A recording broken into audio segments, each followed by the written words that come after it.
My wife Susan, our three sons and their Susan ya oto nareira to tamau e toru tamar I tararu to hene e tomato mom oto e o alde contel cooked o hua pareir ano te pupu no te tino aruma piti aruma pe matheiti te ne e ai te vo I te roi te himene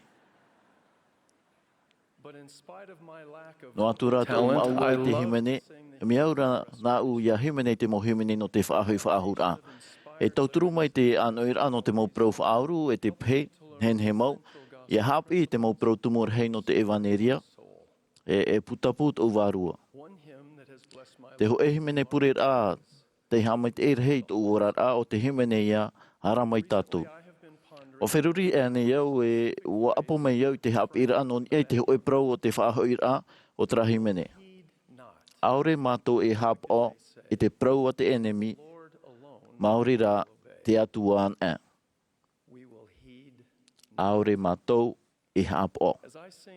Ia himene au te himene ara mai tātou, nā rtoi te reo Pretane, pine au te whiruri te maut ātai roto I te ora mārehi, te haere ti arai mua nā e te ea, e aita rātou I mau noi hora, wa mau pāpūra, I tāua auri tāpe ara, e tāroa mai, rātou I tāua tumura aura, e amui hora I te hotu o te tumura au.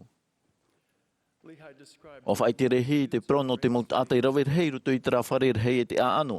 Te whaatoro rai tō rātou rima no te tahito I ana. E te maut ata hoi e amurai taua hotura.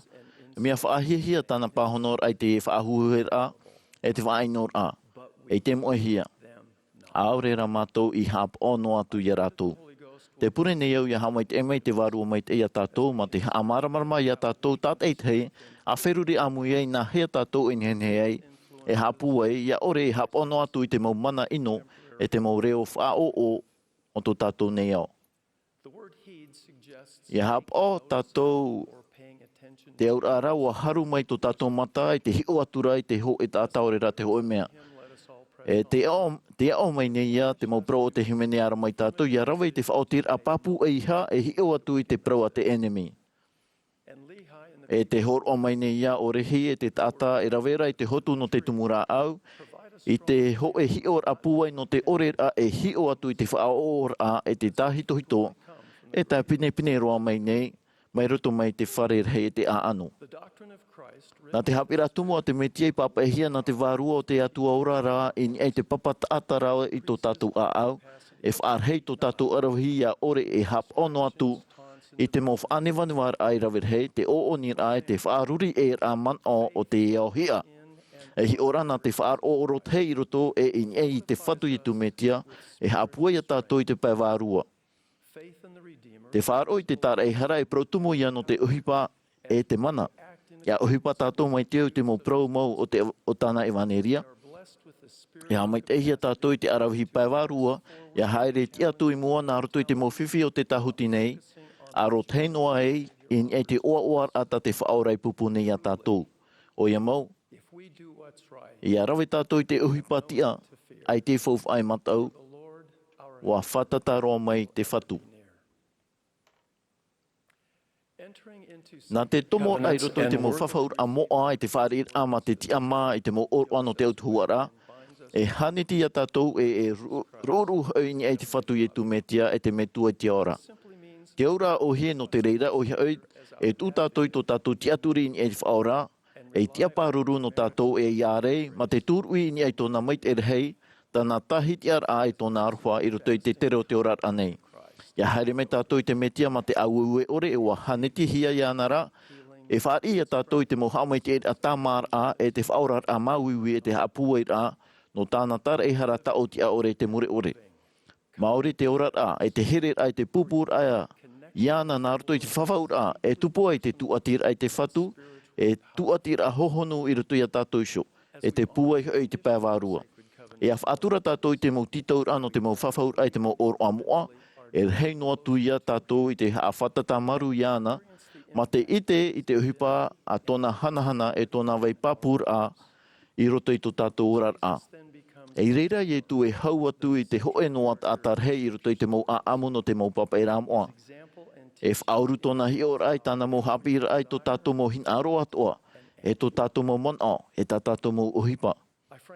Ia i te o tau, e tātou ni he atano atu i te natura mau, e te mana mau, o tō tātou tuatira i te tamaiti ti awha ahau, e te ora te atua. Nā roto i te whawhaura. Te whaai tēnei rā vau e mea pāpū mau te tuatira i ana e te metu e te ora. O te punar hei hope hoi no te teia ore, e te hau, e te oa, e te pua i pēwarua, e tia ia tātou, e hei matau no atu te whaahamar a te enemi a tātou. E pipi na e tu me tia te rawe te whawhaura, e o te hap oi te whawhaura, e hamait e hia tātou ia prau, a rohi te pai e tu tātou. E a ore e hap oi te mau mana ino, e te whaao a te tātā noa. As I visit with members of the church around the world, I often ask them this question: what helps you to heed not worldly influences, mocking, and scorn? And their answers are most instructive. Valiant members often highlight the importance of inviting the power of the Holy Ghost into their lives through meaningful scripture study, fervent prayer, and proper preparation to participate in the ordinance of the sacrament. Also mentioned frequently are the spiritual support of faithful family members and trusted friends, the vital lessons learned through ministering and serving in the Lord's restored church, and the capacity to discern the absolute emptiness of anything in or coming from the great and spacious building. I have noted in these member responses a particular pattern that is especially... Te ho ata e te whahihia I roto I te pahonor a te e maumero. A te hiroa, e te rapapu au e ore to te maupipi no te whaanhor ano te oa te mitu e te ora, e no te tiar a o yitu me tia ai tar e hara e whaora no tātou. E te piti, no rātou I hotara I te pēwarua, no rātou I hotara I te pēwarua, e te tiaturi papu, te atatat e te, e mia ta e tōna, e rei te ho e praur hei noa, e te veiman o. O whaar o wau te mau veirua pai te mau, e praprau mai no te mau whawhaur ai hor ane te puai no te upoti aini e te pato ira. E no to rātou tu atir ai te whatu ora. E turu nei a rātou nā roto I te mau taime mait e I te mau taime ino. No te mau ata, o ia mau e whaora ia I tu metia no rātou I hau. Te tere nei te mau whawhaur ai te mau oroa no te evaneria mai te ho e awai a. I roto I tō tātou ora a. Te awai ai tau ai no te whaite I nā apo mata I tumu. Te apato e rau, te apatoa, te hita o te rā, e te toa o te rā. No te whano I te hoe whai, e no te hio I te hoho a whenua. Nā rei rā toa, e whaatoro tā tātou mo whawhaur ai e te mau oroa e tō tātou tuatir a I te whatu I tu metia. Ma te tauturu I haman onoa I te reira a herea I tātou e te e ano te whawhaur a. Te apo mat e tumu no tātou paato I te tahuti nei, o te haerer a ia I te metia ia mai te ero tātou iana. E tauturu mai te mau whawhaur a te mau oro am oai aro teinoa I te whaora, e a tutawa au mauti tōna aroha. Ia rei atua tātou I te riro a mai ana tūru. Te mea pāpuroa, e mana I te orehia e te mata, te tauturu ia u, e ia oe I roto I te e tumu hanahana no te praumau.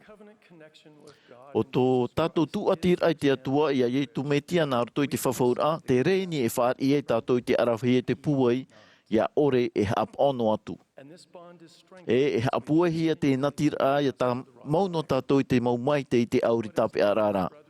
I te uira ana nā tae o nefie, e ha te aur ano te auri tape arata tō tātou metua I ite.